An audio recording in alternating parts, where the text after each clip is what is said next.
I never studied acting. I never wanted to be an actor. The first thing I remember ever wanting to be was a wave in the ocean, so I don't understand what I was thinking when I thought that. But I never imagined myself in show business. I did, some parts in school plays like everybody did. I probably was horrible. And then my choice of colleges got limited by my finances, and I went to live with my grandparents in D.C., and I went to the Catholic University. And I had to work my way through college, so I worked on the switchboard in the drama department.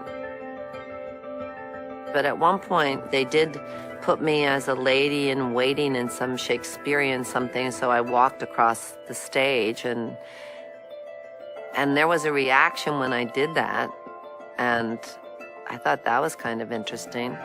But then I met, and my senior year married Chris Sarandon, who was 6 years older than I was, and a graduate student. He was a real actor. He was doing all the leads in the Shakespeare. He was, at Arena Stage, and I was a freshman, 17-year-old freshman. And he kind of introduced me to black and white movies and poetry, and, he knew everything as far as I was concerned.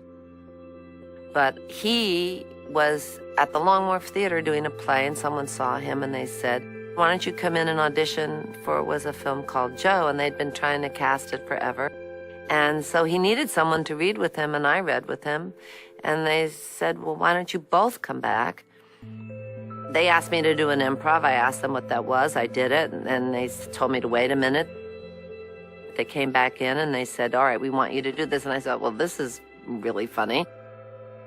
It was pretty interesting. I did my own makeup. They used my own wardrobe. I had a scene in it in which I had one take. I was on some drug that made me violent and put lipstick all over my face.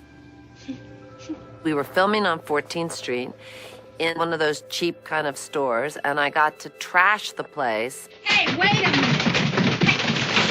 Until they tackled me and threw me down. And I thought, well, this is so much fun. I mean, it was so liberating just to be that person. It went from being this kind of mediocre generation gap story into the easy rider of that year, and it became a huge hit.